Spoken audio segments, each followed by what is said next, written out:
Então não há liberdade. Mas toda a liberdade do Espírito Santo, ela vem acompanhada de decência e de ordem.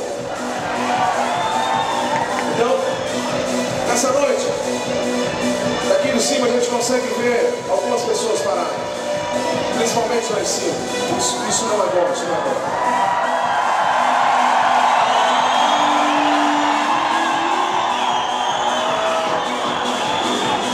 Olha, essa noite nós estamos aqui numa grande pista de dança,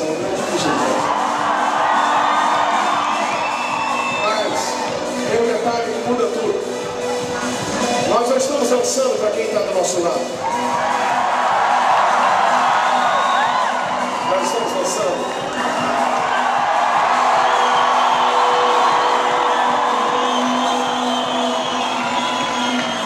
Então, vai ficar do seu lado, você fala, chega um pouquinho para lá, porque agora eu vou fazer uma apresentação especial para ele. Então, você não sabe o que vai acontecer agora. Então vamos, estão preparados? Ok?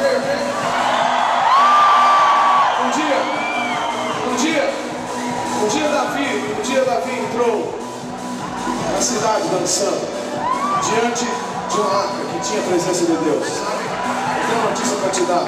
A mesma presença que estava naquela arca é a mesma presença que está aqui agora.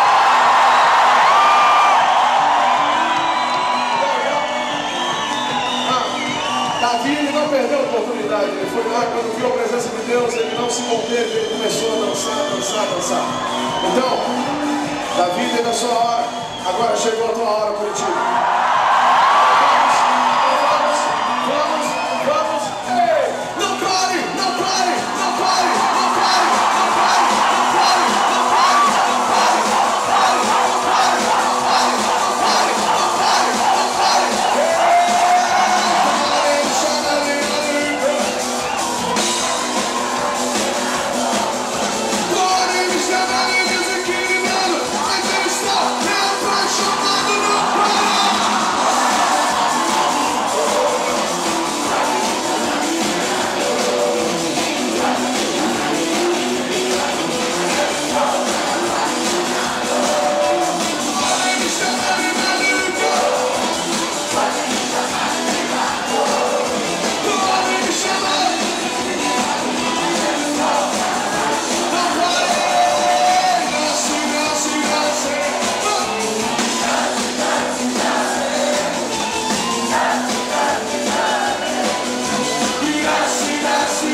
Thank you.